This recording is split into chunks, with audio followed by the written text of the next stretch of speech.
ओम नमो भगवते वासुदेवाय।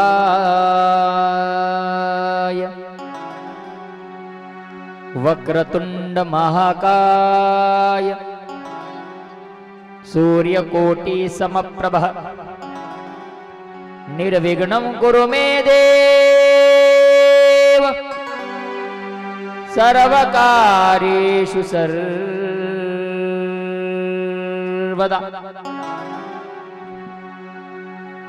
कृष्णाय वासुदेवाय हरये परमात्मने नमः। प्रणतक्लेशनाशाय गोविन्दाय नमो नमः। वसुदेवसुतं देवं कंसचाणूरमर्दनम् देवकी परमानंदं कृष्णो वंदे जगद्गुरु।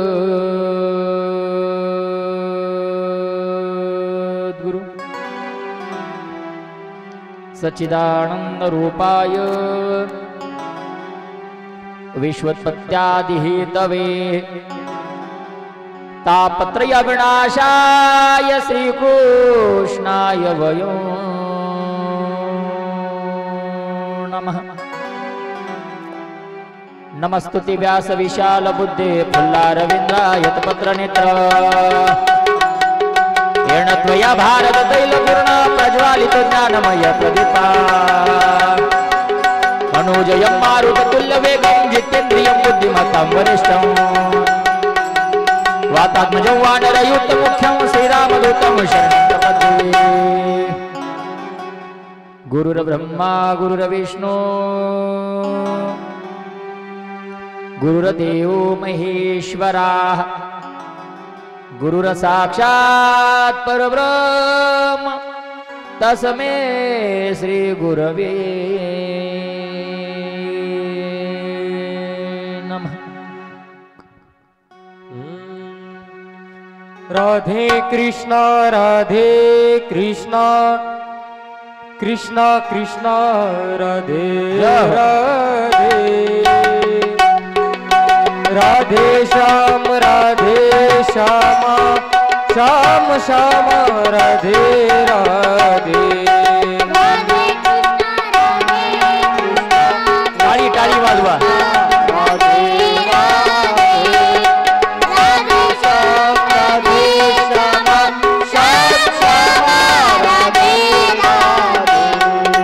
राधे कृष्ण कृष्ण कृष्ण राधे राधे राधे श्याम श्याम श्याम राधे राधे।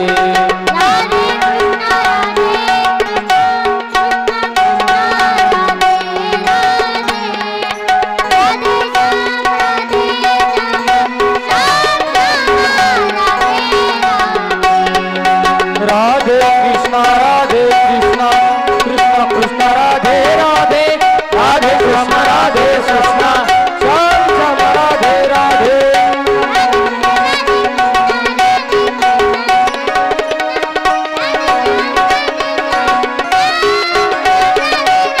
राधे कृष्ण कृष्ण कृष्ण राधे राधे राधे श्याम श्याम श्याम राधे राधे।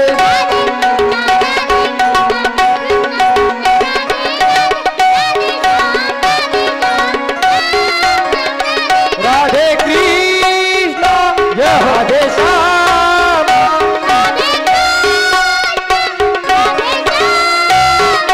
श्याम श्याम राधे राधे राधे।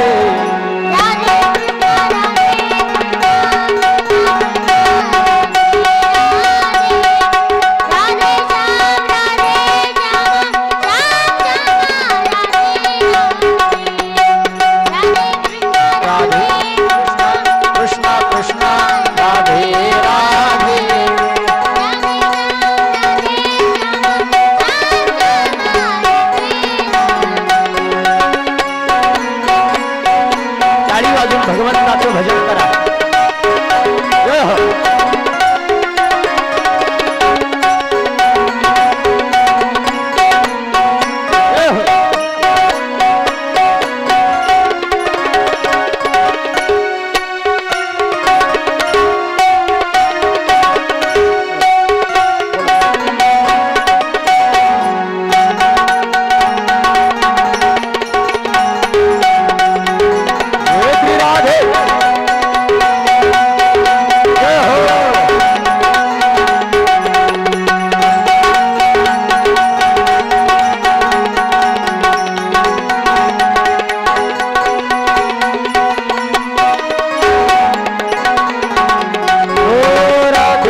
भगवान की जय। श्रीमद् भागवत महापुराण की जय। शुकाचार्य महाराज की जय। जय जय श्री राधेश।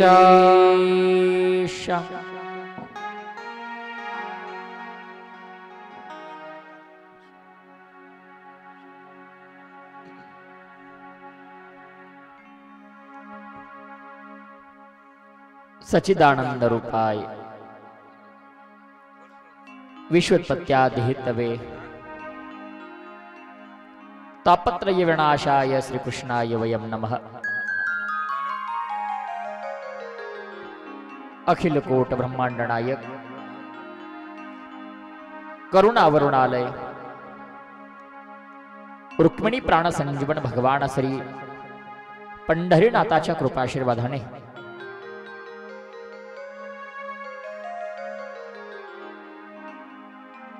कैवल्य साम्राज्य चक्रवर्ती श्री ज्ञानोबाराय जगद्गुरु तुकोबाराय अशा सकल साधू संतांच्या महंतांच्या कृपाशीर्वादाने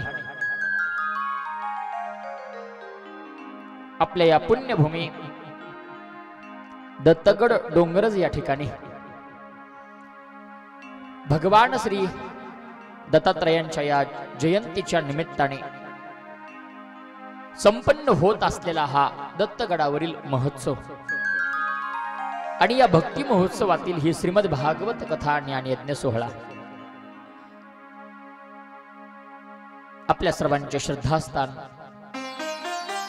हरिभक्तपरायण माझे गुरुवर्य आदरणीय गुरुवर्य महाराजांच्या या अथक परिश्रमातून आणि पंचकृषीतील गावकऱ्यांच्या परिसरातील भाविकांच्या सहकार्याने संपन्न होत असलेला हा सप्ताह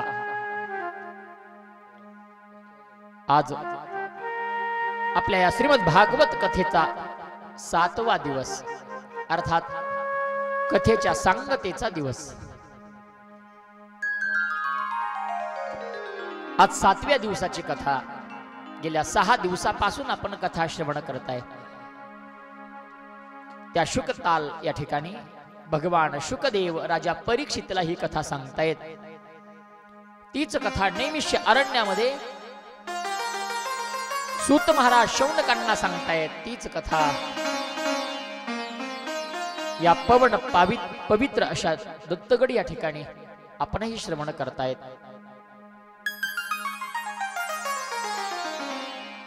अगदी आनंदात 7 दिवस कधी गेले कळाले नाही। आज कथेची सांगत आहे। राजा परीक्षितीला शुकाचार्य सांगू लागले, राजा आज शेवटचा दिवस आहे, कथेची सांगत आहे, तुझ्याही देहाचा आज शेवट आहे।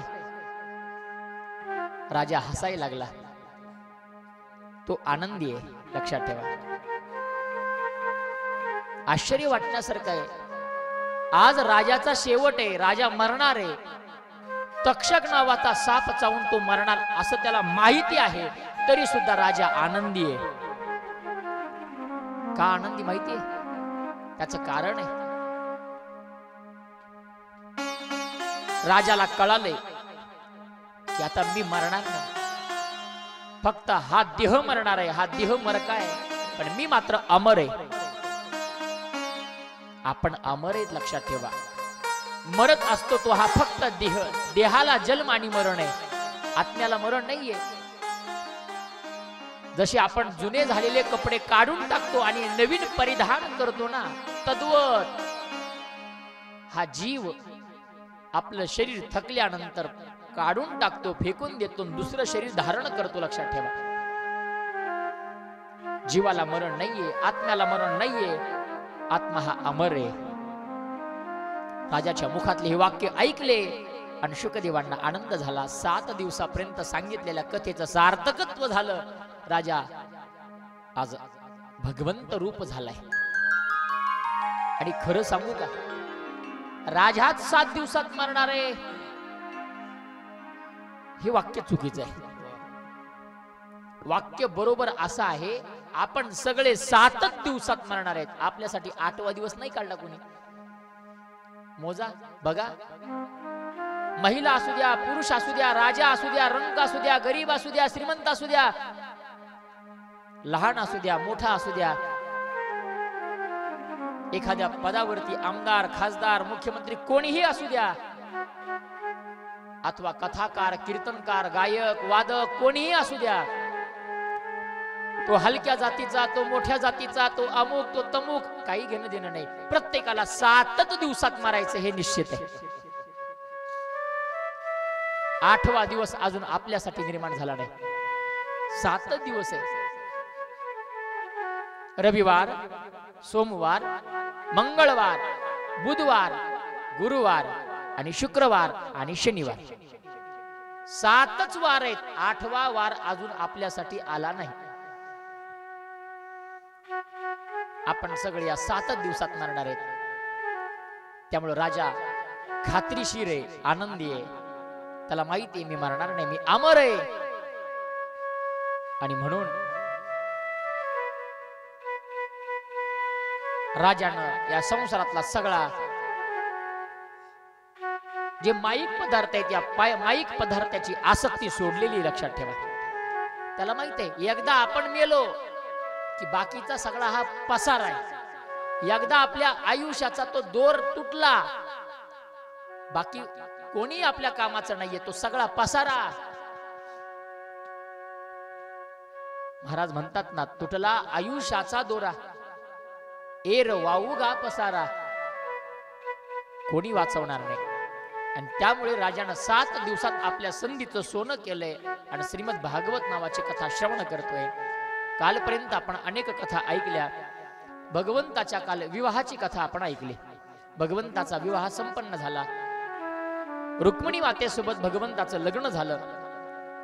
अशी कथा सांगत असताना राजाला प्रश्न पडलाय. राजा विचारतोय, महाराज तुम्ही मला काल भगवंताच्या विवाहाची कथा सांगितली, पण मी असं ऐकलंय. काय ऐकलं? देवाचं एक लग्न झालं नाही. देवाचं एक लग्न झालं नाही. मग म्हणे देवाचे 16,108 लग्न झाले, तुम्ही मला एका लग्नाची कथा सांगताय. बर प्रसंग कसा आहे बघा ना. एक लग्न सांगायला तुम्हाला 6 दिवस लागले. 6 दिवस लागले एका लग्नापर्यंत यायला. आता 16,107 लग्न बाकी आहेत. आपला दिवस तर फक्त आजचाच आहे. आजचाच म्हणण्यापेक्षा आता घड्याळीत वाजलेत 2:45. 4:45 तर तुम्ही इथून जय हरी म्हणून निघून जाणार आहेत. 2 तास उरलाय आणि या 2 तासात 16,107 कसे सांगायचे? शुकदेव सांगतात, राजा 2 तास लावणार नाही, 2 मिनिटात 16,100 सांगतो. किती मिनिटात? फक्त 2 मिनिटात. कसं सांगितलं? एक कथा विस्तारानं, बाकीच्या अगदी थोडक्यात कथा आलेल्या आहेत. भगवंताचे मुख्य 7 विवाह झाले. भगवंताचा रुक्मिणी सोबत सोडून दुसरे 7, म्हणजे रुक्मिणी माता धरून 8 बायका मुख्य आहेत. एका विवाहाची कथा सांगायला प्रारंभ केली. रुक्मिणी पासून एक मुलगा जन्माला आला, त्याचं नाव आहे प्रद्युम्न. तो भगवान कामदेवाचा अवतार आहे, जो श्रीकृष्णाच्या पोटी जन्माला आलाय. ज्याला भगवान शंकरानं जाळलं होतं तो कामदेव. कथा फार गोड आहे, शिवकथेमध्ये येते. कधी प्रसंग आला तर आपण ऐकूया. तो कामदेव भगवंताच्या पोटी जन्माला आलाय. आणि इकडे मात्र भगवंताच्या एका विवाहाची कथा सांगायला प्रारंभ केली. त्याच नगरीमध्ये एक सत्राजित नावाचा राजा राहत होता. तो सूर्याचा भक्त आहे, फार मोठा भक्त. भगवान सूर्यनारायण त्याच्यावरती प्रसन्न झालेले आहेत आणि त्याला एक मणी दिलाय. तो मणी फार दिव्य आहे. रोज 8 भार सोनं द्यायचा. तो स्वयंतक नावाचा मणी 8 भार सोनं देतोय. तो 8 भार. परिणामी तो श्रीमंत बनलाय. काही मंडळी त्याच्या जवळ आले आणि सांगायला लागले, अरे तुझ्यापाशी फार पैसा आहे, श्रीमंती आहे, पण याचा वापर चांगल्या ठिकाणी झाला पाहिजे. काय आहे बघा, आपण श्रीमंत असाल, आपल्याला भगवंतानं दिलेला असेल ना, तर त्याचा वापर आपण समाजाच्या हितासाठी केला पाहिजे. अप्पलपोट माणसानं जीवन जगू नये, दुसऱ्यासाठी जीवन जगलं पाहिजे. समाजाच्या उपयोगी माणसानं पडलं पाहिजे. लक्षात ठेवा, समाजासाठी जीवन असलं पाहिजे.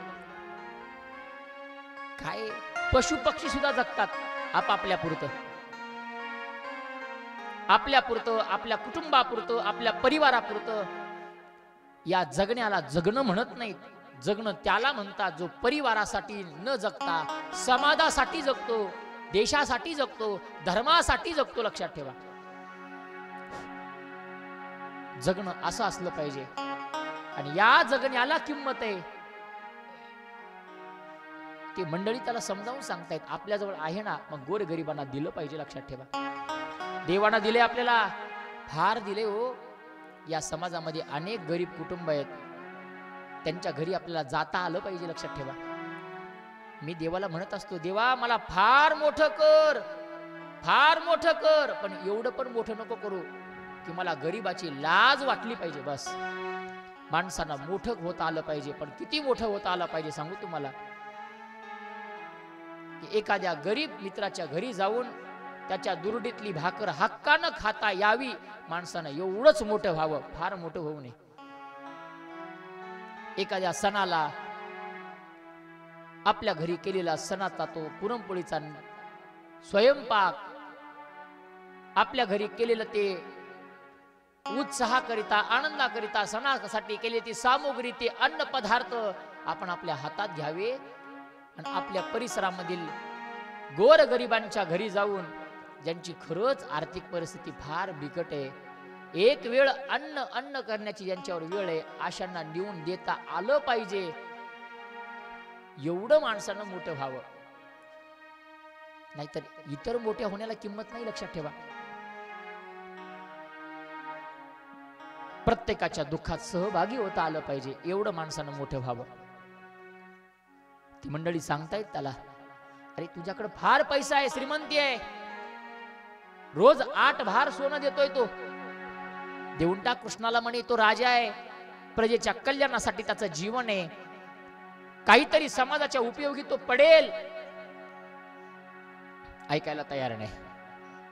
त्यानं सांगितलं, हा माझा आहे, मी लोकांना का देऊ? लोकांना एक भ्रम निर्माण झालाय, पैसा माझा आहे, श्रीमंती, हे घर माझं आहे, हे शेत माझं आहे. अजिबात नाही. लक्षात ठेवा,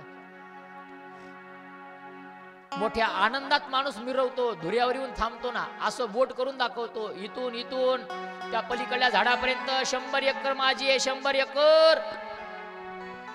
ते मालक सांगत असतो, त्यावेळेस ते शेत त्या मालकाकडे बघून हसत असतं, वेड्या तुझा बाप पण असाच म्हणत होता, 100 एकर माझं आहे.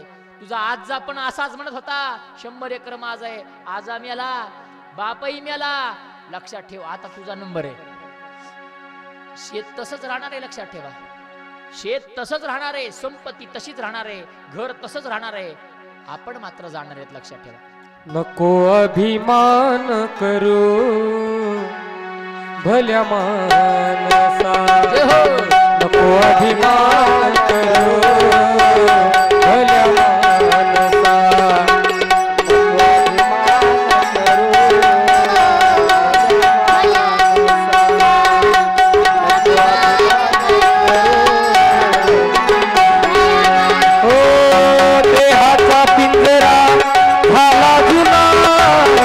भल्या मानसा, नको अभिमान करू भल्या मानसा, नको अभिमान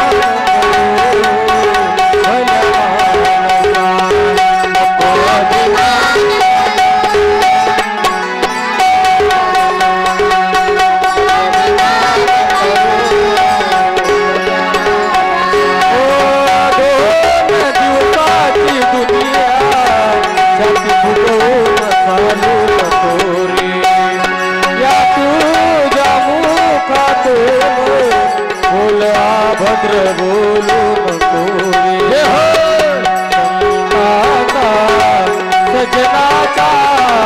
नको अपमान करू भल्या माणसा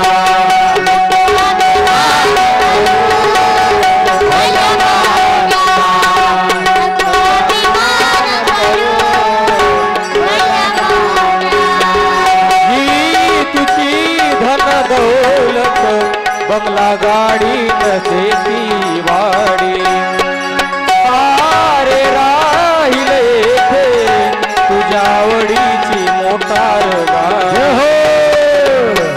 मार्ग असलेल्या गरिबांना दान करू भल्या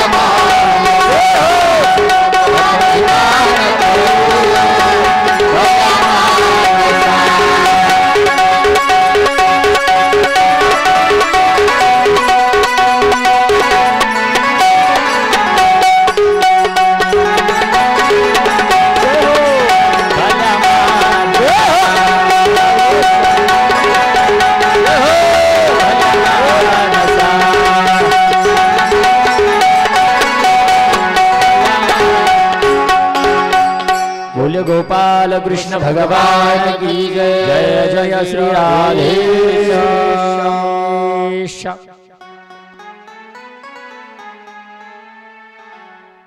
किती गोड उपदेश आहे। अभिमान करू नका, लक्षात ठेवा। अरे भल्या माणसा, काय तुझं लक्षात ठेवा, काय आपलं काही नाही हो। माणूस आयुष्यभर गर्वात असतो, कशाचा गर्व असतो काय माहिती त्याला। कधीतरी माणसानं एखाद्या वेळेला जेव्हा जेव्हा त्याला अभिमान येतो ना, जेव्हा जेव्हा त्याला गर्व वाटायला लागतो ना, जेव्हा त्याला मी कोणीतरी आहे असं वाटायला लागतं ना, त्यांना एक वेळेला, फक्त एक वेळेला स्मशानभूमीत जाऊन यायचं। आणि त्या स्मशानभूमीत गेल्यानंतर फक्त चित्र आठवायचं, बंगल्यात राहा, यशीच्या गाडीत फिरा, रोज पंच पकवान खा, शेवटी आपला मुक्काम इथंच आहे, लक्षात ठेवा। शेवटचा मुक्काम आपला स्मशानभूमीत आहे, आपलं शेवटचं आणि हक्काचं घर ती आहे, लक्षात ठेवा। भगवान शंकर स्मशानभूमीत राहतात का? जगाला शिकवता येते संसारात कसं राहावं माणसानं। महादेवाकडे बघितल्यावर कळतं बुवा, डोक्यावर गंगा आहे, जटा वैराग्य दाखवले त्यांनी। संसारात वैराग्यवान माणूस असला पाहिजे। अंगाला राख लावलीये, सांगितले संसारात काही आपलं नाही, अंगाला राख लावली पाहिजे संसारात माणसानं। गळ्यात साप आहे, सांगितलं काळावरती विजय आहे, काळावरती विजय आहे, लक्षात ठेवा।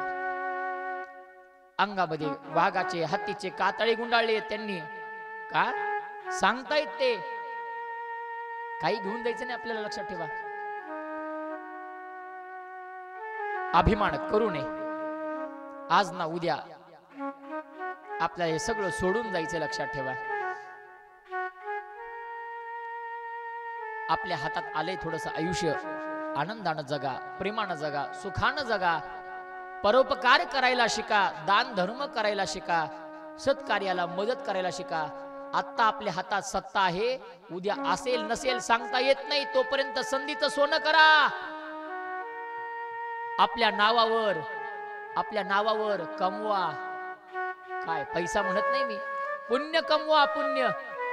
कारण जेव्हा आपण जाल ना, तेव्हा सगळा पैसा इथं सोडून जावं लागेल, पण जाताना आपण केलेलं फक्त पुण्य सोबत येणार आहे, सत्कर्म सोबत येणार आहे, बाकी काही येणार नाही बुवा।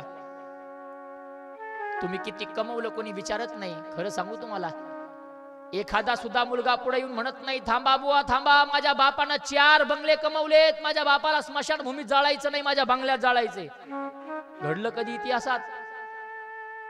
अजून एकही मुलगा समोर आला नाही, म्हणाला नाही माझ्या बापानं मला फार करोडो रुपयांची संपत्ती कमवून ठेवली आहे, त्याच्या कपाळाला 1000 ची नोट 2000 ची नोट चिटकायची आहे। नाही, मेल्यावर रुपयाचा ठोकळाचा, लक्षात ठेवा। फार मोठं घर बांधलंय आणि त्या घरात फार मोठी बाथरूम आहे, त्या यशीची बाथरूम आहे। म्हणत नाही एखादा मुलगा त्या बाथरूम मध्ये आंघोळ घाला, शेवटची आंघोळ अंगणातच आहे बुवा, काही नाही।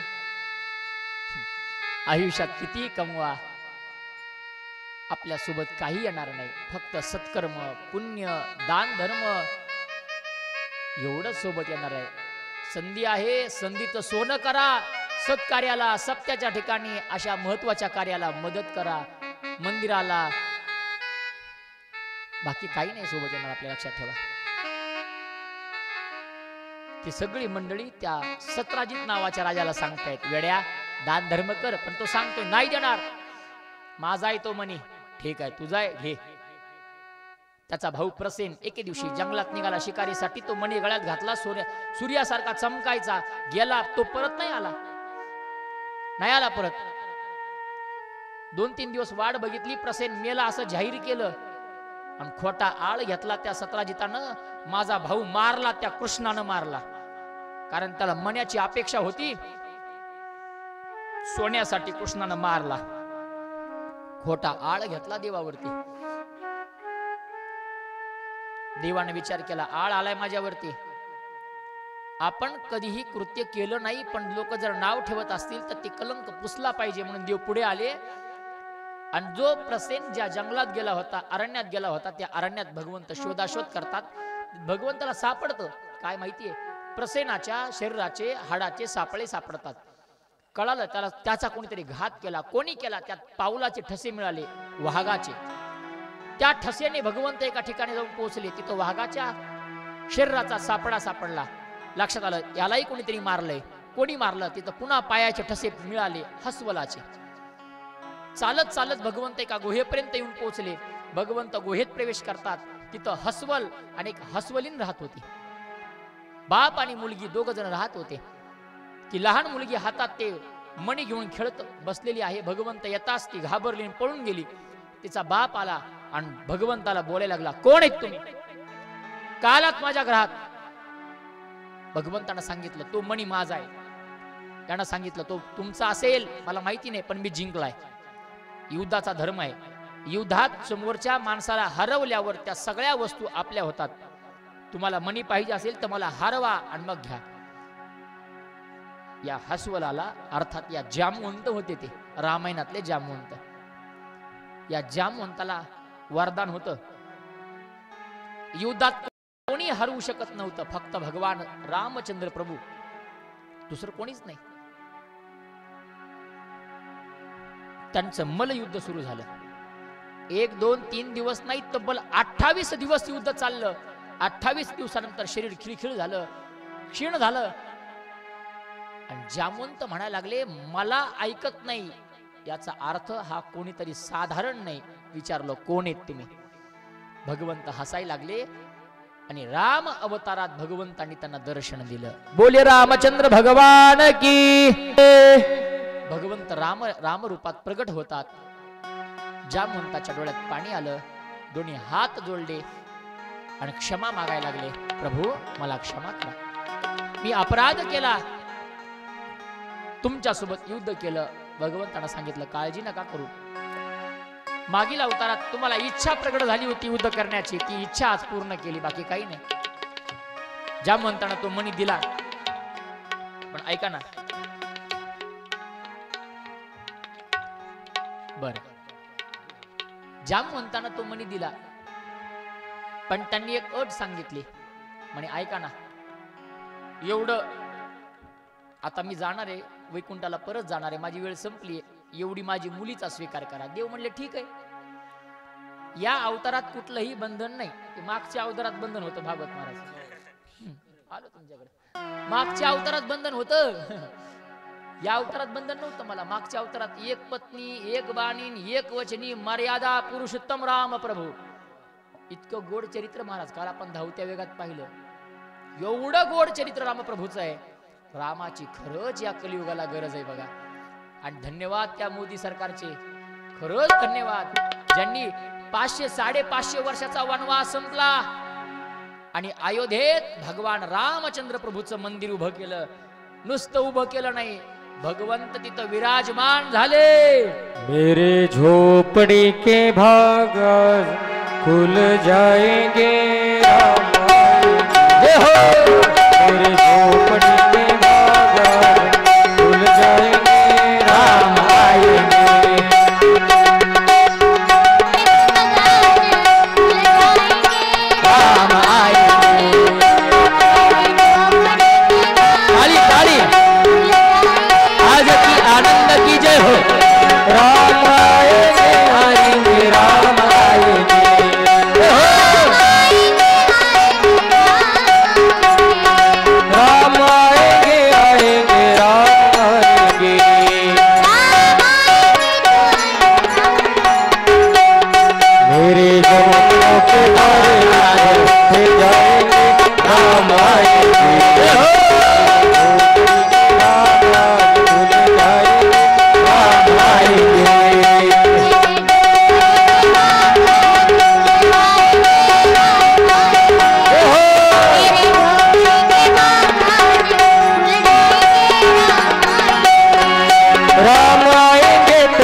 असं अगदी गोड चरित्र रामप्रभूचं. काल वेळ नव्हता आपल्याला, त्यामुळे आपण एका मिनिटात रामप्रभू बघितले होते, म्हणून आज पुन्हा एकदा त्या प्रसंगाला स्पर्श केला नाही का. रामप्रभूचं चरित्र भगवंत सांगतात तेव्हा मर्यादा होती, आता मर्यादा नाही. जामवंतीचा स्वीकार केला, एका मिनिटात देवाचं दुसरं लग्न झालं. देवानं मणी घेतले आणि परत आले. ते मणी जगातला पहिला नवरदेव आहे, एवढा जास्त हुंडा मिळाला देवाला. रोज 8 भार सोनं द्यायचा, रोज 365 दिवसाचे 365 गुणिले 8 असं आयुष्यभर एवढा जास्त हुंडा देवाने घेतला. ते आजकाल हुंडा देणारे लक्षात ठेवाय, ते घेऊन निघाले देव. आणि राजाला ते सत्राजिताला ते मणी परत दिला, पश्चाताप झाला. देवावरती खोटा आरोप घेतला. पत्नीला सांगितलं, पत्नीनं सांगितलं एक काम करा, देवाला खुश करा, मणी देऊन टाका परत. मणी द्यायला आला, देवानं नकार दिला. या मण्यामुळे मला खोटा आरोप मिळाला, मी स्वीकार करणार नाही. काय करावं? कोणीतरी सांगितलं, वेड्या देव नाराज आहे ना, मग देवाला खुश कर. काय खुश करायचं? अरे चांगली वयात आली तुझी मुलगी, देऊन टाक कृष्णाला. एवढा चांगला जावाई कुठं मिळेल? बघता काय मग त्या सत्राजित नावाच्या राजानं आपली सत्यभामा नावाची मुलगी घेऊन आले आणि देवाला देऊन टाकले. तिसरं झालं. देवाचे 3 लग्न झाले बुवा.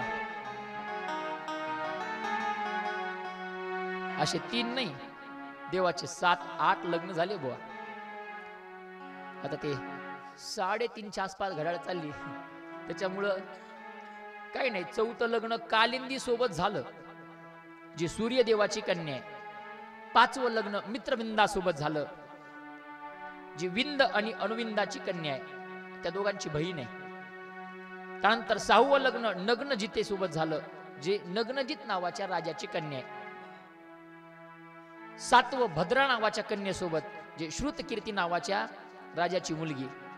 आणि 8वं लक्ष्मण नावाची कन्या आहे, जी मद्र देशाच्या राजाची कन्या आहे. असे प्रामुख्यानं 8 विवाह भगवंताचे झाले. किती झाले? 8 लग्न झाले. असं एक एक जरी सांगत बसलं तर 16,100 सांगायला 2 तास लागते.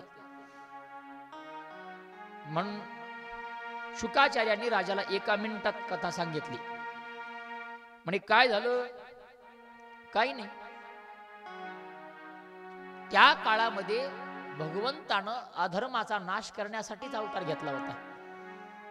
अनेक राक्षस देवानं मारले, पण त्याच समकालीन पुन्हा एक राक्षस उद्भवला, ज्याला नरकासुर म्हणतात किंवा भौमासुर नाव आहे त्याचं. फार वाईट होता. किती वाईट? त्यानं असं केलं होतं, एक पण घेतला होता, 1,00,000 मुलीसोबत एकाच वेळेला लग्न करणार. 1,00,000 मुलीसोबत.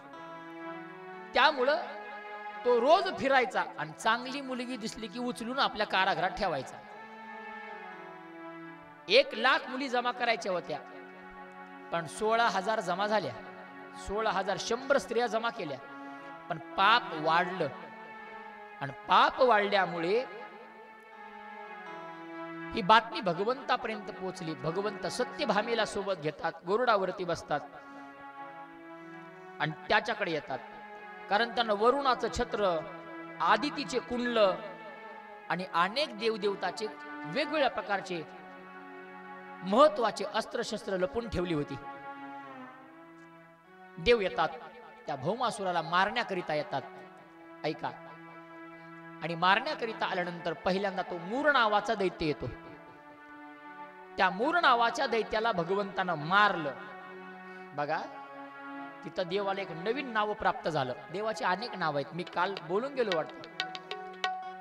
त्याच्या रूपावरून नाव आहेत. त्याला कोणी कृष्ण म्हणतं, कोणी दामोदर म्हणतं, कोणी गोविंद म्हणतं, कोणी कान्हा म्हणतं. जे नाव मनात येईल ते नाव देतात लोक. कधी कधी देवानं मैदान सोडलं युद्धाचं, पळून गेले लोक, त्याला रणछोड म्हणायला लागले. त्याच्या अनेक नावं त्याच्या क्रियेवरून भगवंताला पडले. तसे इथं मूर नावाचा दैत्य मारला म्हणून त्याला नवीन नाव निर्माण झालं, ती म्हणजे मुरारी. कारण मूर प्लस आरी, अरी म्हणजे मारणे, आणि मुराला मारलं म्हणून त्याचं नाव मुरारी, असं नवीन नाव प्राप्त झालं. भगवंतानं त्याला मारलं आणि सत्यभामेच्या सहकार्यानं त्या भौमासुराचा वध केला आणि 16,000 शंभर स्त्रियाला मुक्त केलं आणि सांगितलं आप आपल्या घरला जा. त्या 16,000 शंभर स्त्रिया भगवंताच्या पुढे उभ्या राहिल्या आणि दोन्ही हात जोडून देवाला विनंती करतात, देवा ऐका ना, काय म्हणाले तुम्ही आम्हाला मुक्त केलं आणि आम्हाला घरला जायला सांगितलं. खरं सांगू देवा, आम्ही या समाजात राहतो ज्या समाजात एका स्त्रीला कोणता मान आहे तुम्हाला माहिती आहे? अहो, एखाद्या वेळेला आमच्या आई वडील आमचा स्वीकार करतील, पण आम्ही या राक्षसाच्या ताब्यात आहेत. आम्ही पवित्र आहेत, आम्ही शुद्ध आहेत, पण ऐका ना, समाज आम्हाला बोलेल. कारण समाजाचं तोंड झाकता येत नाही बुवा. आपल्याकडे एक म्हण आहे, एखाद्या वेळेला रांजणाला झाकण आहे पण समाजाला झाकण नाही. समाज बोलणार, दोन तोंडी बोलतो, दोन्ही कोण बोलतो, लक्षात ठेवा. त्याचं काम आहे बोलायचं, नाही ऐकत तो. या समाजानं पवित्र असणाऱ्या आईसाहेब सीता मातेवरती आरोप घेतला. 6 महिने रावणाच्या घरी होत्या म्हणे. बस, माहितीये तुम्हाला, सीता मातेवरती आरोप घेतलाय. आम्ही तर कोण आहेत? आमच्या आई वडील आमचा स्वीकार करतील देवा, पण हा समाज आमचा स्वीकार नाही करणार. आता आमचा स्वीकार करायचा असेल तर एक तर तू स्वीकार करावा, नाहीतर आम्हाला तुझ्या हातानं मरण द्यावं. कारण आम्ही कोणत्या तोंडाने या समाजात जायचं? आम्हाला या समाजात जायचं नाही. देवानं विचार केला, या सगळ्या स्त्रियांचा आपण स्वीकार करायचा. आणि देवानं मग ठरवलं या 16,000 शंभर स्त्रियांचा स्वीकार करायचा. देव या सगळ्यांना घेऊन द्वारकेत आले. ऐका, भगवंतानं भेदभाव नाही केला. 16,000 शंभर मंडप टाकले आणि 16,000 शंभर आपल्या शरीरापासून भगवान श्रीकृष्ण बनवले आणि 16,000 शंभर स्त्रिया बरोबर प्रत्येकी जणी सोबत लग्न केलं. प्रत्येकी जणी सोबत अगदी संस्काररहित, संस्कार संपन्न लग्न केलं. जसं लग्न केलं पाहिजे, जसं काल आपण लावलं तसे प्रत्येक जणी सोबत एका जणी सोबत लग्न केलं. आणि 16,000 शंभर स्त्रियांना राहण्याकरिता 16,000 शंभर महाल बांधले आणि प्रत्येकी सोबत देव राहू लागले. देवाचं प्रेम सर्वांसाठी समान आहे, लक्षात ठेवा, सगळ्यांसाठी समान आहे, भेदभाव नाही केला. राजा म्हणायला लागला, शुकदेव, एवढ्या स्त्रियांचा स्वीकार भगवंतानं केला, काय भाग्य आहे त्यांचं. भगवंताच्या पत्न्या झाल्या त्या, त्यांचं काय पुण्य आहे बरं. त्या मागचा इतिहास फार गोड सांगितला. म्हणे याला पूर्वीच्या अवतारातली कथा आहे. जेव्हा भगवंताचा राम अवतार होता आणि त्या राम अवतारामध्ये एक प्रसंग झाला, फार सुंदर आहे प्रसंग. बातमी पसरली, कोणती? भगवंताच्या पायाच्या स्पर्शाने दगडाची बाई झाली. रामायणात आपण पाहतो, ती अहिल्या, तिला शाप मिळालेला आणि तिच्या भगवंताच्या पायाच्या स्पर्शाने राघवानं अर्थात रामानं अहिलेचा उद्धार केला, शिळेपासून बाई बनवली. ती बातमी अख्ख्या परिसरात पसरली आणि त्या परिसरात काही ऋषीमुनी राहत होते. ते सगळे ऋषीमुनी एकत्र आले आणि त्यांनी विचार केला, अरे किती दिवस असं एकट्यासारखं फिरायचंय, रोज लांब लांब फिरावं लागतंय, घरी गेलं की एकट्याला करून खावं लागतंय, घरी गेलं की एकट्याला कपडे धुवावं लागतात, कोणीतरी एखादी असावी कपडे धुवायला. असं ते संन्यासी, ते ऋषी म्हणायला लागले. आणि या सगळ्या ऋषींनी एकत्रित विचार केला, भगवंताच्या पायाच्या स्पर्शाने दगडाची बाई झाली. आपण जर लग्नाला गेलो तर आपल्याला कोणी बायको देणार नाही. एक काम करू, आपण एक दगड घेऊन देवाकडे जाऊ आणि आपापल्या पद्धतीने एक बायको मागू. तसंच ठरवलं. ज्याला काळी पाहिजे त्यानं काळा दगड घेतला, ज्याला गोरी पाहिजे त्यानं गोरा दगड, ज्याला जाड पाहिजे त्यानं मोठा, ज्याला हाडकोळी पाहिजे त्याला बारका. आपापले दगड घेऊन सगळे रामाच्या पुढे लाईन. काय म्हणायचं होतं, देवा या दगडाची आम्हाला एक बायको करून द्या. पण परिणाम असा झाला, सरस्वती जिभेवर बसली आणि त्यांनी भगवंताला पाहिलं आणि गोड भगवंताचं रूप पाहिलं आणि देहभान विसरले. आणि हे ऋषी म्हणायला लागले, काय देवा देवा म्हणायचं काय होतं, दगडाची बायको करून द्या. पण ऋषी देवाला म्हणाले, देवा आम्हाला तुमच्या बायका करून घ्या. देव म्हणले तथास्तु, पण या अवतारात नाही, पुढच्या अवतारात. कारण या अवतारात एक पत्नी, एक वचनी, एक बाणी. पुढं तेच ऋषी 16,100 स्त्रिया झाले आणि भगवंतानं त्या 16,100 स्त्रियाचा स्वीकार केला. अशी गोड कथा सांगितली. बोले गोपाल कृष्ण भगवान की जय. जय जय श्री राधे. असे अनेक चरित्र भगवंताचे सांगू लागले. भगवंताचा संसार सुरू झाला. आता हळूहळू संसार सुरू झालाय. म्हणे देव प्रत्येक जणी सोबत राहतोय आणि प्रत्येकीला आधी भेदभाव नाही, प्रत्येकीला एक एक एक एक मुलगी झाली. म्हणजे 16,108 बायका आणि प्रत्येकीला 16,108 बायकांना एक एक मुलगी. म्हणजे किती झाल्या? 16,108 मुली. आणि मुलं मात्र प्रत्येकीला 10 10 10 10 10 10 10 10 10. म्हणजे जवळपास 1,61,80 पोरं झाले देवाला. काय सांगतोय मी, ऐकताय का तुम्ही? देवाचा परिवार आहे का? परिवार केवढा आहे? बरं झालं ते देव आपल्या लातूर जिल्ह्यात नव्हता. लातूर जिल्हा ना तुमचा, लातूर जिल्हा जर असता अविनाश भैया, ती अपक्ष म्हणून जरी थांबला असता, अपक्ष म्हणून घरच्या मतावर ते खासदार झाला असता, खासदार नाही का. 16,108 बायका, 16,108 पोरी आणि 1,61,80 पोरं. एवढा मोठा परिवार. 56 कोटी यादव होती महाराज, नातू पंतू सगळे एकत्र करून. आणि सोन्याची लंका. एवढं मोठं ऐश्वर्य संपन्न भगवंताचं आयुष्य सुरू झालं. फार आनंदात भगवंताचा संसार चाललाय. एकदा आपल्या नारदाला प्रश्न पडला, म्हणे देव नेमकं संसार कसा करतोय? देवाचा संसार पाहिला पाहिजे. आणि देवाचा संसार पाहायला एकदा नारद येतात. नारद आले, देव आपले भजन करत बसले होते. नारदाला आश्चर्य वाटलं, देव भजन करतायत. कोणाचं भजन करतायत? तर देव भजन करत होता संतांचं. काय मोठेपण आहे बघा. संत देवाचं भजन करतात, पण देव मात्र संतांचं भजन करत असतो.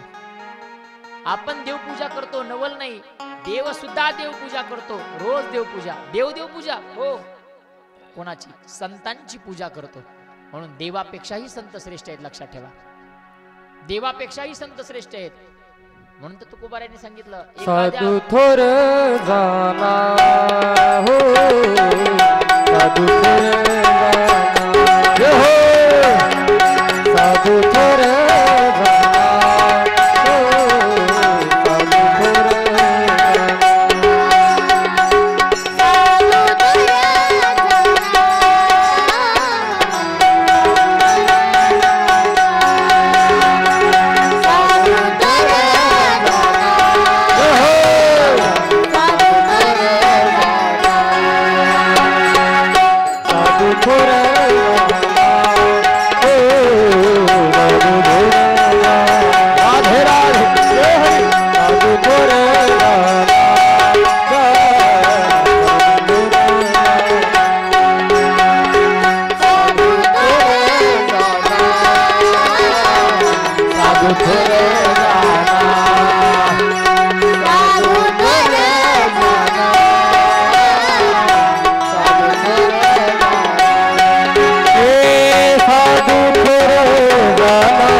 बोले गोपाल कृष्ण भगवान की जय जय जय श्री राधे श्याम.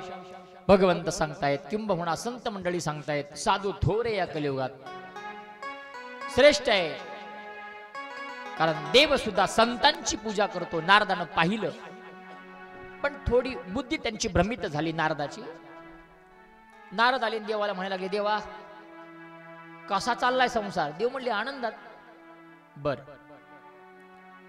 थोडं नारदाला आज कामानं ग्रासलं होतं. काम आहे तू काम आहे. काम भयानक आहे लक्षात ठेवा. मोठ्या मोठ्यांना रिकाम करतो तो काम आहे. नारदाची बुद्धी भ्रमित झाली आणि नारद देवाला म्हणायला लागले देवा तुला काही वाटतं का म्हणे. अरे काय झालं रोज तुझं भजन करतो टाळ कुटत फिरतो विना वाजून वाजून फिरून फिरून अरे वाळून गेलो. मग जर आमच्याकडे बघावं काही आमच्या लग्ना पाण्याचं काही आहे का नाही तुझ्या मनात. कोण नारद. देव म्हणे नारदा आज काय झालं कुठे गेला होता डोंगराला जाऊन आला काय डोकं फिरलं तुझं. ते नारद म्हणले नाही देवा आता कटाळा आला किती दिवस एकटं राहावं माणसानं. देव म्हणले चांगलं आहे की एकटा जीव सदाशिव आगे पिछे कोई नाही मागणं पुढं फुफुटा उडं चांगलं आहे ना. देव म्हणला नाही. नारद म्हणायला लागले अजिबात नाही आता आम्हाला एखादी पाहिजे. देव म्हणले ठीक आहे दिली. बघतो उद्यापासून तुमची कथा संपली की तिकडं नांदेडला कथा आहे तिकडं 7 दिवस राहणार आहे. बघतो तिकडे एखादी कोणी भेटली तर तुझ्यासाठी. काय झालं बघतो पाहतो ते तसलं सांगायचं नाही. मग मला आत्ता पाहिजे. अरे आत्ता आता कुठून देऊ देवा. ते नारद म्हणले मला काहीच सांगायचं नाही मला आत्ता पाहिजे. देव म्हणले अरे पाहिजे खरं आहे पण कुठून देऊ. बरं चांगलं आहे म्हणे तुमचं तुमच्यापाशी एवढ्या मोठ्या बायका आहेत आणि मला एक दिनात. देव म्हणले अरे याचा डोळा आपल्याच बायकोवर दिसतोय. एक परीक्षा घ्यायची ठरवली. काय केलं माहितीये देव नारदाला बोल म्हणाले एक काम करा ज्या बायकोच्या जवळ मी नाही ज्ञाना भैया ती तुमचीच. मग काय नारदाला वाटलं देव कुठे आहेत रुक्मिणीच्या जवळ म्हणजे बाकीच्या 16,107 माझ्याच. गळ्यातला इना काढला देवाच्या गळ्यात घातला. तुम्ही वाजवा विना घ्या म्हणे आता विना. काय ना तुम्ही घ्या आता विना आम्ही जातो म्हणे. जे धोतर खवलं कमरला जे नारद पळाले कुठं सत्यभामेच्या महालात आणि जाऊन बघितलं तर काय तिथं देव होते. काय करू लागले देव झोपले होते आणि सत्यभामा पाय दाबत होते. नारद म्हणला मी असं बाहेरून यायलोय मधून एखादा रस्ता केला असेल माझ्या अगोदर नारद देव इथं आलाय. मी बी देवापेक्षा चतुर आहे. काय करतो आता 2 घरं सोडून जातो. यानं काय केलं मध्ये 2 घरं सोडले 3ऱ्या घरात शिरला. सत्य ते आपल्या काय कालिंदीच्या तिथं बघितलं तर तिथं देव झोपेतून उठले होते आणि मुखार्जन करू लागले दात घासू लागले. नारद म्हणला देव लई चतुर दिसतोय आता 5 घरं सोडतो. 5 मधले घरं सोडले लक्ष्मणाच्या घरात शिरला. तेवढ्यात तिथं देवाचं तोंड धुणं झालं होतं आणि देव आंघोळीला बसले होते आणि बायको आंघोळ घालू लागली. डोकं फिरलं नारदाचं. नारद म्हणला आता घर सोडून उपयोग नाही आता अख्खी गल्लीच सोडतो. एक गल्ली सोडून दुसऱ्या गल्लीत शिरले. आता 16,108 घर होते ना. दुसऱ्या गल्लीत शिरले त्या जामवंतीच्या घरात गेले. तिथं देवाची आंघोळ झाली होती देव कपडे घालून गंध लावित होती. आणि देवानं नारदाला बघितलं म्हणे नारदा या गंध लावतो. नारद म्हणला देवा चंदन कसं लावायचं ते तू शिकलं पाहिजे. प्रत्येकीच्या घरात जाऊन बघितलं महाराज. प्रत्येकीच्या घरात कुठं देव जेवण करत होते कुठं झोपले होते कुठं आंघोळ चालू आहे कुठं देवपूजा चालू आहे. प्रत्येक घरात काही ना काहीतरी चालू आहे. नारद थकला आणि शेवटी कळालं अरे मी कुठं शोधतोय. अशा ठिकाणी शोधतोय की जिथं देव नाही असं मला वाटतंय. खरं पाहता देव कुठं नाही असं नाही. देव प्रत्येक ठिकाणी आहे.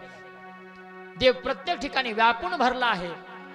आपण रोज प्रमाण म्हणतो सर्वा घटीरा देहा देही एक आहे. एक आहे लक्षात ठेवा.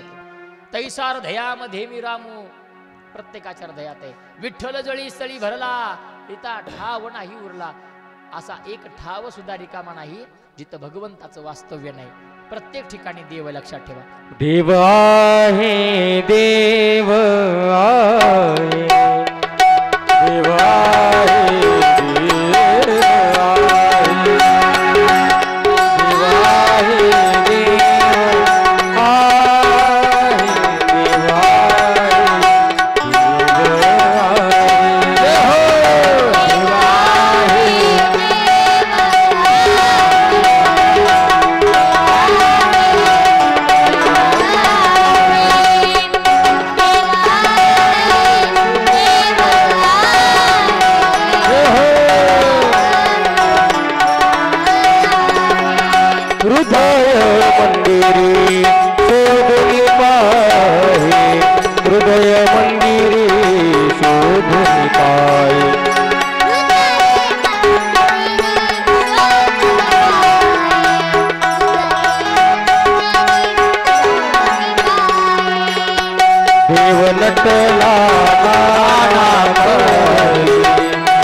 गोपाल कृष्ण भगवान की जय. जय जय श्री राधेशा.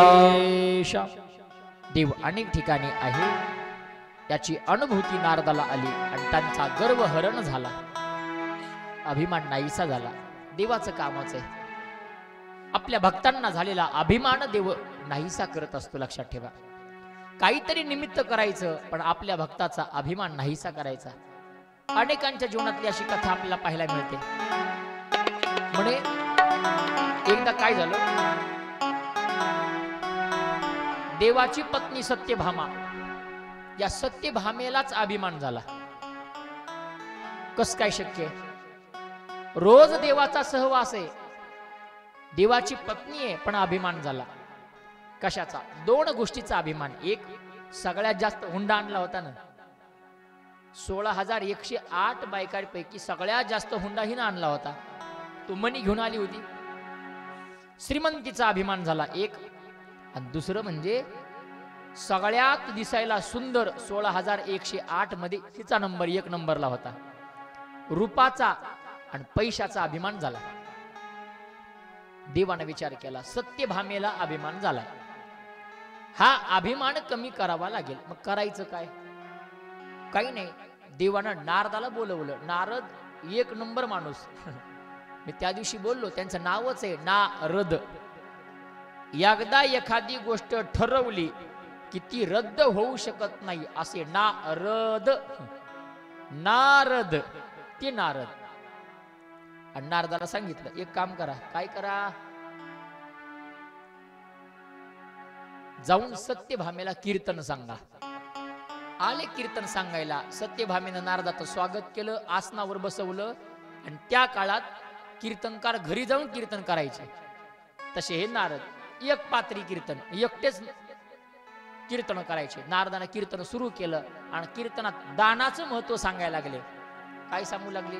म्हणे दान केल्यानं फार पुण्य प्राप्त होतं. मग काय दान्य करावं, काय दान करू नये, असं सूक्ष्म चिंतन सांगू लागले.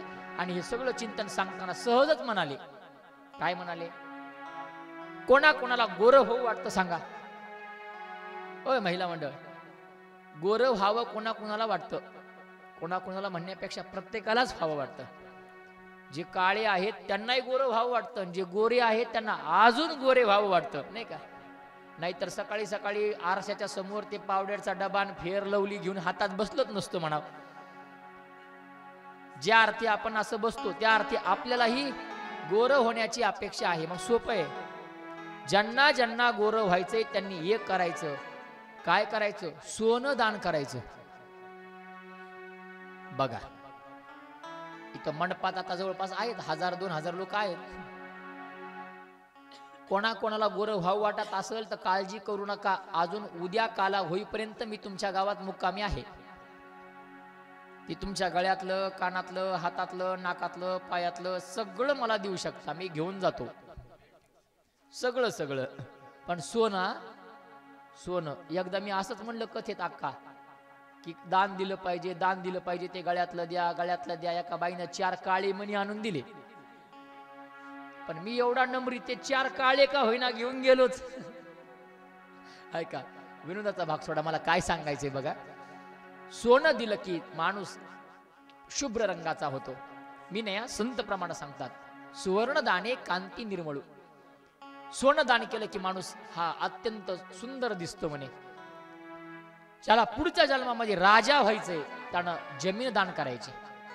जो भूमिदान करतो तो रक्षपाळ होतो, म्हणजे राजा होतो राजा. आताच्या भाषेत म्हणजे आमदार, खासदार कोण होतात? जे भूमिदान करतात ते. नाही तर बघा तुम्ही 5-5 जण 10-10 जण उभे टाकतात, पण तेवढ्यात फक्त एकच निवडून येतो. लोक म्हणतात महाराज त्यांनी पैसे वाटले म्हणून निवडून आले. बट त्यांनी पैसे वाटले काही पडल्या ना, काही चिचुके वाटले का? त्याने पैसेच वाटले ना, पण हाच का निवडून आला? त्याचं कारण आहे, याचं पुण्य जास्त आहे भूमिदानाचं. भूमिदान केलं की आमदार, खासदार, मंत्री, पंतप्रधान होता येतं. लक्षात ठेवा. ठरवा तुम्ही आता काय दान करायचे तुम्हाला, तुमच्या मनावर. काय काय दान करायचंय तुमच्या मनावर. आम्ही म्हणणार नाही, कारण मागच्या सप्त्यात तुम्हीच या लाडक्या बहिणींनी माझ्याकडे नावं दिले होते. 1 नाही 2 नाही 100 नावं आहेत माझ्यापाशी अजूनही. मोबाईल मध्ये तसाच फोटो काढून ठेवलाय. कुणा 1 तोळा चांदी, 2 तोळे चांदी, 3 तोळे चांदी, 10 तोळे चांदी, 11, 21, 25, 51 तोळे चांदी पर्यंत आहे नाव. ते आता कथेत सांगायला वेळ नाही. कथा संपल्यावरती तर मला येऊन भेटा. प्रत्येकीची नाव आहेत. जमा करा तेवढी चांदी. पुढल्या वर्षी या पालखीमध्ये दत्ताची मूर्ती बसवू आपण चांदीची, नाही का? आता सध्या पूजेसाठी फोटो आहे. त्या फोटोच्या ऐवजी पुढल्या वर्षी या पालखीत आपण चांदीची मूर्ती बसवू. तेवढी महिलांना विनंती आहे. काल का परवा बोललो मी तुम्हाला. काय बोललो? तुम्ही लाडक्या बहिणी आहेत, काम न करता फुकट पगार मिळालाय तुम्हाला. आता 1,500चा हप्ता पडालाय. थोडं थांबा, 2100 होणार आहे. आता 2100 होणार आहे. आतापर्यंत 7,500 पडलेत. धोंडराम भाऊ तुमचे आले का घरी लाडक्या बहिणीचे? इकडे आले असतील ना? हा इकडे आले, तुमच्याकडे नाही आले. मग ते एवढ्या खरा आपलं चांगले, तुम्ही तिकडे देत नाहीत पैसे कुणाला, तुमच्याकडेच आहेत ते सगळे 7,500. एक काम करा, जर हे चालू राहावं असं वाटत असेल तर थोडं दान करायला शिका. नाहीतर माईच्यान सांगतो मी ब्रह्मचारी आहे. माझा शाप भयानक लागतो.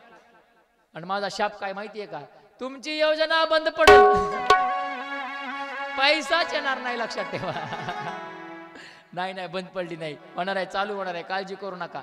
लवकर सप्ताह व्हायच्या अगोदर आपली चांदी जमा करा. पुढल्या वर्षी या पालखीत दत्ताची चांदीची मूर्ती बसवायची आहे. बसवायची ना आपल्याला चांदीची मूर्ती. फार चांगली आहे. अहो बाहेर गावातली मंडळी इथे येऊन दान धर्म करतायत. 1 लाख रुपयाची अशी पाषाणाची दत्ताची मूर्ती दान दिली आपल्याला. ती मंदिरात बसणार आहे. पालखीत चल मूर्ती, फिरणारी मूर्ती पाहिजे आपल्याला. ती चांदीची बनवायची आहे. 51 तोळ्याची का 5 किलोची? 5 किलोची नाही का? त्यामुळे आपल्याला चांदी जमा करायची आहे. ज्यांनी गेल्या वर्षी नावं दिलेत सगळ्यांना माहिती आहे. आता इथं नावं कशाला घेऊ कुणाकुणाचे, आपल्याला माहिती आहे कुणा नावं दिलेत.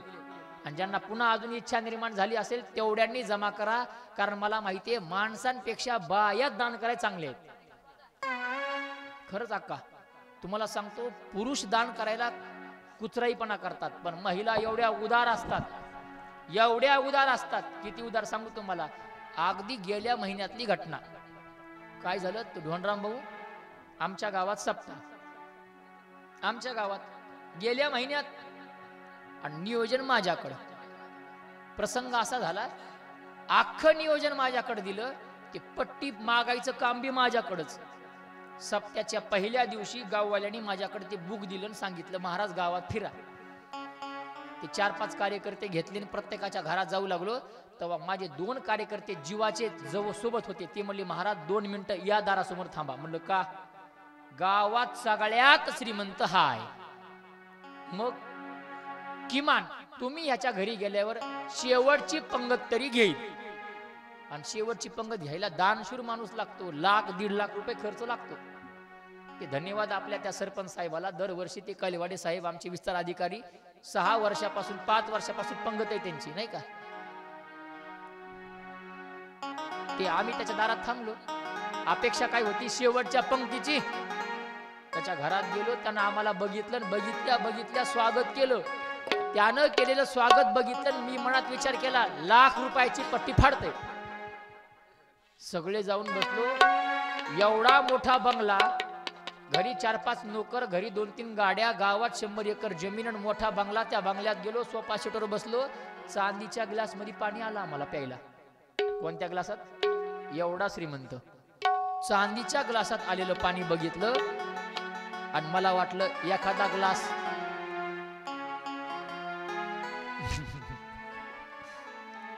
आपल्या खिशात घाला, पण किस्सा माझा बारीक आहे. आणि पुन्हा विचार केला, मी महाराज आहे. पाणी पिऊन परत दिला. पण अपेक्षा होती एका पंक्तीची, शेवटच्या अन्नदानाची, 1,00,000 रुपयाच्या पट्टीची, देणगीची, नाही का. फार सात्विक बोललो, कारण ज्या माणसाला मागायचंय त्या माणसाला खुश करावं लागतं. सावकार, तुमच्या एवढा श्रीमंत दानशूर कोणीच नाही. विनाकारण स्तुती करावी लागली. परिणाम असा झाला, बुवा खुश झाला, खिशात हात घातला आणि मला म्हणाला, महाराज पट्टी फाडा. एवढा आनंद झाला. खिशातला पेन काढला, त्या पावतीवर ठेवला आणि त्या देणगी बुकावर त्याचं सुवर्ण अक्षरात नाव लिहिलं. श्री श्री श्री श्री श्री लावलं त्याला. आणि मी म्हटलं, सावकार सांगा आकडा. सावकारनं सांगितलं, टाका महाराज, दान धर्म केलं पाहिजे, चांगलं असतं, करतो. उदाहरण करणाऱ्या लोकांनी दान द्यावं. टाका टाका, आकडा टाका. किती? 11 रुपये. नाईलाज झाला. 11 रुपयाची पावती फाडली, घराच्या बाहेर निघून आलो. बघता बघता सप्ताह सुरू झाला. बघता बघता 6-7 दिवस संपले. काल्याचं कीर्तन, याच बुवाचं कीर्तन सुरू झालं. कीर्तन संपलं. पहिली पंगत जेवायला बसली. जेवायला वरण भात चपाती भाजी नुकती केली. आणि पहिल्याच पंक्तीला नुकती संपली. सगळे कार्यकर्ते माझ्याकडे, महाराज लोक लई बोलणार, पहिल्याच पंक्तीला नुकती संपली, करायचं काय, लवकर ठरवा. 2 मिनिटं डोळे झाकले, देवा काय करू सांग. तेवढ्यात आठवलं, पहिल्या दिवशी सावकारच्या घरी गेलो होतो. गेल्यावर त्या ढाळजत बसून चहा प्याला होता ना, त्या चांदीच्या कपात, तेव्हा मला दिसलं होतं डाळीची पोती होते तिथं. ते आठवलं.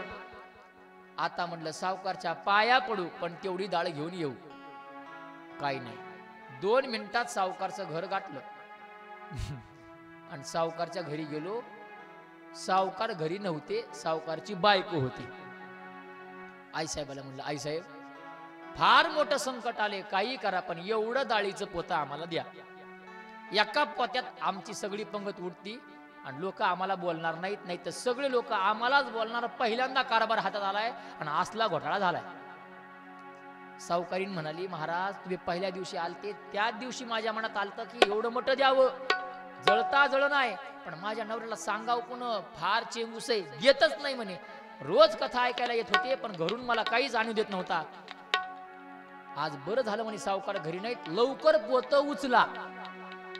एवढा आनंद वाटला. 2 कार्यकर्त्याला सांगितलं, दोघांनी पोत धरलं, पोत उचललं, ढाळच्या बाहेर पडणार तेवढ्यात सावकार पुढं दिसला.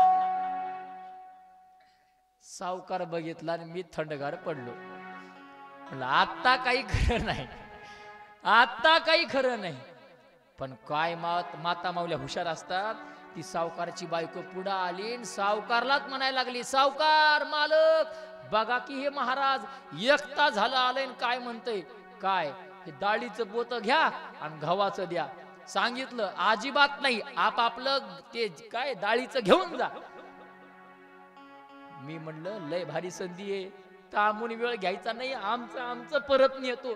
जे घेऊन आलो ते पुढं काय केलं ते तुम्हाला कशाला सांगायचंय. त्याची नुक्ती केली, लोकाला खाऊ घातली, सप्ताह संपला हे सांगत बसत नाही. मला हे सांगायचंय पुरुषापेक्षा महिला उदार असतात.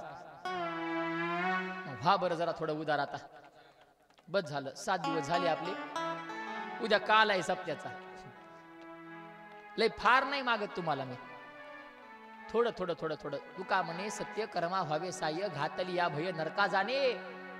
माणूस नरकाला जात असतो, लक्षात ठेवा. दान धर्म केलं पाहिजे फार. तुका म्हणे फार थोडा तरी परोपकार, थोडा परोपकार केला पाहिजे. मगाशी बोललो आहे हातात संधी तोपर्यंत दान धर्म करा, पुन्हा कोणी विचारत नाही. आणि सोबत हे दान पुण्य येणार आहे. त्यामुळे उदार अंतकरणाच्या आमच्या सगळ्या लाडक्या बहिणी माता माऊल्या त्यांना विनंती आहे, आपण दान धर्म करा. मी काय सांगू लागलो तुम्हाला, हे सत्यभामीला नारद सांगू लागले दान धर्म केलं पाहिजे. आणि हे सांगत असताना सहज सत्यभामेला वाटलं आणि ती म्हणाली, नारदजी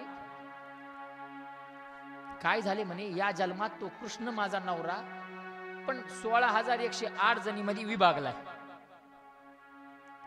पुढल्या जन्मात हा नवरा मला एकटीलाच मिळाला पाहिजे, काय करू सांगा. देव म्हणले सोपं आहे. नारद म्हणले सोपं आहे. काय करायचं, काय नाही. जी वस्तू पुढच्या जन्मात आपल्याला मिळावी अशी वाटते ती वस्तू या जन्मात दान करावी लागते. असं हो केला म्हणे कृष्ण दान असं. पण दान करावं कृष्णाला, पण घेईल कोण. नारद म्हणले मीच घेतो. तेवढंच करायचं होतं नारदाला. हिनं ठरवलं महाराज कृष्णाला दान करायचं. म्हणे दिला दान असं नाही म्हणे, आधी पाणी हातात घ्या संकल्प सोडा. सत्यभामेनं पाणी हातात घेतलं, संकल्प सोडला आणि कृष्ण नारदाला दान केलं. पण तेवढ्यात नारदानं आपलं काम केलं. सांगितलं कृष्ण आजपासून माझा. कीर्तन संपवलं, देव कृष्णाकडे आले आणि सांगितलं देवा आपलं काम झालं, चला चला म्हणल्या म्हणल्या देव उठले, नारदाच्या पादुका डोक्यावर घेतल्या आणि देव नारदाच्या मागे निघाले. आणि नारदाच्या मागे निघाल्यावर मग सत्यभामेला आठवलं, अरे बाप रे काय केलं, सुखासुखी आपला नवरा नारदाला दान देऊन टाकला. आणि बघता काय ही वार्ता अख्ख्या द्वारकेत पसरली आणि सगळ्या परत आल्या, सगळ्या पळत आल्या. कोण? कृष्णाच्या 16,106 बायका. 6 आणि ही 7वी आणि 8वी रुक्मिणी पूजा करत बसली होती घरात, तिला पत्ताच नाही. त्या 16,106 आल्या आणि सगळ्या तिला भांडू लागल्या. आणि आता तुमचं भांडण ते तुम्हाला पक्क माहिती आहे. यांच्या भांडणात कुणीच पडू नये. कुणाच्या? यांच्या, तुमच्या माता माऊल्यांच्या. ती एक विकून 16,106 बोलू लागल्या महाराज. होय ग एकटीचा होता का दान दिला एकटीचा ना, आमचा नाही, आम्हाला विचारलं का. एवढं बोलू लागल्या महाराज. कोणी केस वड, कोणी पदर वड, कोणी कानाखाली. अरे अरे काय चाललंय यांचे भांडण. भांडणात कंटाळली आणि पळत येऊन नारदाचे पाय धरले. नारद महर्षी माफ करा गड्या, चुकले मी, पण माझा नवरा मला परत द्या. देव म्हणले नारद महर्षी जे आपल्याला करायचं होतं ते पक्क बरोबर व्हायले, फक्त उपाय सांगा. नारद म्हणले एकदा दान दिलेली वस्तू परत घेता येत नसते. परत घेता येत नसते. कधी कधी अनुभवाला येतं. ते एका कथेमध्ये मी असं दान धर्माचं बोललो, एखाद्याला वैराग्य निर्माण झालं, बसल्या बसल्या खालून म्हणलं महाराज माझे 1001. ते लगेच पावती फाडणारा जवळ गेले, 1000 रुपये घेतले त्याचे आणि पावती फाडून त्याच्या हातात दिली. आरती झाली, घरला जेवायला गेलं. बायकोने सांगितलं पैसे कुठं, म्हणे महाराजाला दिले. का महाराजांना आणले होते का, जा परत घेऊन ये. ते परत आलं, महाराज म्हणजे 1000 परत पाहिजे. हे असं जमतं का कुठं. एकदा दान दिलेलं परत मिळत नाही. कोण म्हणते? नारद. आणि काही करा मला वाचवा नाही तर मी मरते. नारद म्हणले एक काम करा, पर्याय आहे. शास्त्रात काहीतरी पर्याय काढला. काय पर्याय काढला? जी वस्तू तुम्हाला पाहिजे त्या वस्तूच्या दुप्पट किंवा त्या वस्तूच्या वजना एवढं सोनं दान करावं, ती वस्तू परत मिळते. काही अडचण नाही. हिला तेवढंच पाहिजे होतं, कारण हिला अभिमान होता पैशाचा. ही म्हणली सोनं नुसतं वजना एवढं नाही म्हणे, 10 पट देते, 10 पट. कोण म्हणली? सत्यभामा. आणला तराजू. द्वारकेत लोक पाहायला समोर बसलेले. 16,000 शंभरस्ते या बाजूला, सत्यभामा या बाजूला. तराजू समोर ठेवला. एका पारड्यात भगवंत बसवले आणि दुसऱ्या पारड्यात सोनं ओतायला सुरुवात झाली. सत्यभामेच्या घरी फार सोनं होतं, सगळं सोनं टाकायला लागले. पण आज देवानं वजन वाढवलं. एवढं वजन वाढवलं, एवढं वजन वाढवलं की पारड काही उचले ना. भगवंताच्या बराबरीचं काही होईना. सोनं टाकून टाकून सत्यभामेचं सोनं संपलं. सत्यभामा घामाघूम झाली. घामाघूम झाली सत्यभामा. आता माझं काही खरं नाही, काय करावं कळेना. तेवढ्यात आठवलं, 10 मिनिटापूर्वी ह्या 16,106 जणी मला भांडू लागल्या. होय ग, एकटीचा होता का, एकटीचा होता का, आत्ता परत घ्यायचा आहे का, एकटीचा आहे का. पुन्हा ती जवळ आली आणि त्या 16,106 ला म्हणू लागली, होय एकटीचा नाही ना, मग द्या सोनं. बघता काय, 16,106 हिचं 7, सगळ्याचं सोनं टाकलं. द्वारकेतलं सोनं संपलं, पण आज देवाचं पारडं उचलत नव्हतं. अभिमान संपला महाराज पैशाचा. सत्यभामा रडायला लागली, डोळ्यात अश्रू आले. अभिमान संपला तिचा, काय करावं कळेना आता. शेवटी कोणीतरी सांगितलं, अहो ऐका ना, रुक्मिणी आई साहेबाचं सोनं राहिलंय, तिच्याकडे जाऊन तिचं सोनं घेऊन येऊ. सत्यभामेने विचार केला, आपल्या एवढ्या जणीचं मिळून सोनं टाकलंय तरी पारडं उचलत नाही. आता रुक्मिणीच्या एकीच्या सोन्यानं काय होईल. पण पुन्हा विचार केला, जाऊ द्या म्हणे. आता ते म्हणतात ना, आलडाहारी जाऊ द्या, आता काय नाईलाज आहे. गेली महाराज रुक्मिणीकडे. पण कशी गेली सांगू तुम्हाला. सगळ्या जणी एकत्र आल्या आणि आई साहेब रुक्मिणी मातेच्या महालात आल्या आणि आई साहेबाला म्हणू लागल्या, रुक्मिणी तुम्ही स्वस्त कशा बसल्या, उठा की चला. रुक्मिणी तुम्ही स्वस्त कशा बसल्या, उठा की चला. रुक्मिणी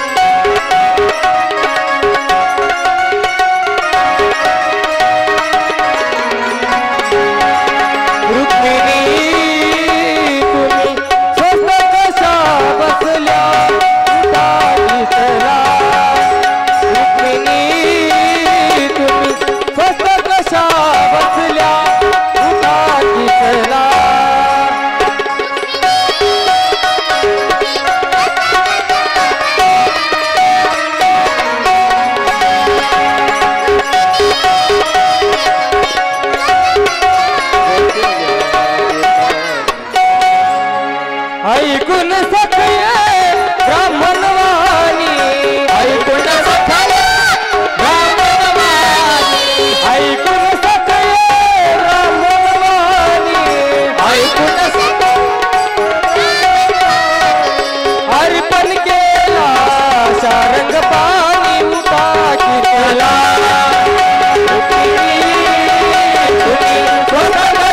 बसल्या, उठा की चला.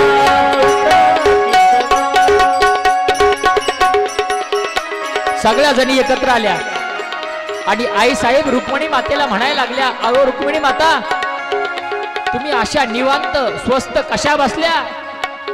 म्हणे त्या ब्राह्मणाची वाणी ऐकली, त्या नारदाचं ऐकलं नाही. या सत्यभामेनं आपला नवरा दान दिला, दान परत मागायचा आहे तो भगवंत.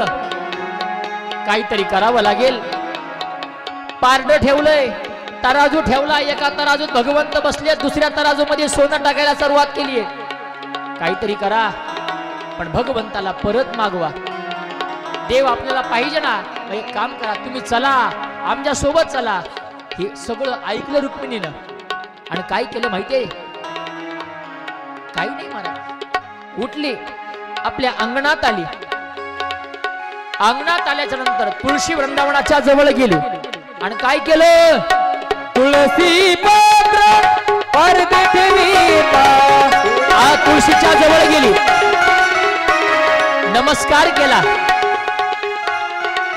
5 प्रदक्षिणा घातल्या तुळशीला आणि एक तुळशीचं पान तोडलं. सत्यभामेच्या हातात दिलं, सांगितलं सत्यभामा जा एवढं एक पान पारड्यात ठेव, अगदी बरोबरीचा होईल माधव. तसंच सत्यभामेने हातात पान घेतलं. पैशाचा अभिमान संपला होता आणि पान हातात घेतलं तेव्हा तिच्या रूपाचा अभिमान संपला. पान घेऊन आली, भगवंताला नतमस्तक केला, नमस्कार केला आणि ते तुळशीचं पत्र, तुळशीचं पान पारड्यात ठेवलं आणि मग तुळसी पत्र पडदे ठेवीता. माधव झाला बरोबरीचा उतार.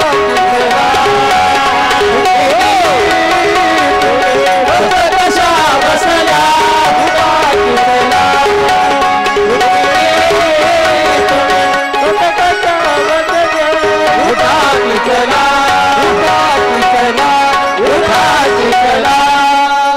बस. आणि ते पत्र घेतलं आणि त्या पारड्यात टाकलं आणि परिणाम असा झाला, आतापर्यंत एवढं सोनं टाकूनही ते पारडं उचलत नव्हतं, पण परिणाम बघा, तुळशीच्या पानाचा महिमा आणि रुक्मिणीचा महिमा कसा आहे. पान टाकल्या टाकल्या तराजू अलगत वर झाला, बरोबरीचा झाला आणि सत्यभामेचा अभिमान नाहीसा झाला. लक्षात ठेवा, अशी गोड कथा राजाला सांगितली. म्हणे भगवंत अशा प्रकारे संसार करू लागले. अगदी भगवंताचा मनमोहक संसार सांगितला. अनेक कथा आहेत. त्या नगर राजाची कथा आली, अशी अनेक कथा आहेत बघा. भगवंताच्या पुत्राची अर्थात नातवांच्या विवाहाच्या कथा आल्या. अनिरुद्धाची कथा आहे, प्रद्युम्नाची कथा आहे, त्या उषासोबत लग्न झालं, अशा अनेक कथा सांगितल्या. ह्या सगळ्या कथा सांगत आता वेळ नाही आपल्यापेक्षा कमी आहे बघा. अशा सगळ्या गोड गोड कथा सांगितल्या.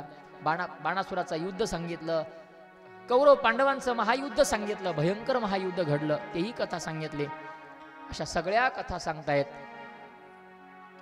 आणि या सगळ्या कथा सांगत असताना राजा अनेक प्रश्न विचारतोय आणि या सगळ्या प्रश्नांची उत्तर भगवंत देत आहेत. भगवंत शुकदेव देत आहेत. पांडवांनी केलेला तो राजसूय यज्ञ, त्यात भगवंतानं त्या शिशुपालाचा केलेला वध, अग्रपूजेचा मान भगवंताला मिळाला, त्यानं विरोध केला, भगवंताने त्याचाही वध केला. अशा अनेक गोड गोड कथा सांगितल्या. आणि असं सगळं सांगत असताना सहजच राजाला प्रश्न निर्माण झाला आणि राजा विचारतो, देव एवढा संसारात मग्न झाला, देवाच्या एखाद्या भक्ताची कथा सांगा आम्हाला, देवाच्या एखाद्या मित्राची कथा सांगा आम्हाला. कोण आहेत देवाला मित्र? अनेक मित्र सांगितले देवाचे. अर्जुन आहे, उद्धव आहे, सुदामा आहे, असे अनेक मित्र देवाचे आहेत. या मित्रांची कथा सांगा असं विचारल्यानंतर देवांची मित्र सांगायला सुरुवात केली. पण देवाचे मित्र पाहायच्या अगोदर एकदा 2 मिनिटं आपण कथेमध्ये भगवंताचं नामसंकीर्तन करू.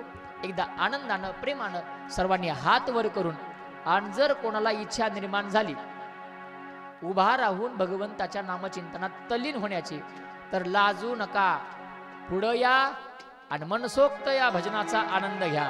उभं राहून अगदी प्रेमानं भगवंताचं भजन. आणि का माहितीये का, याचं कारण असं आहे, म्हणजे आम्ही उठून नाचायला लावतोय असं नाही.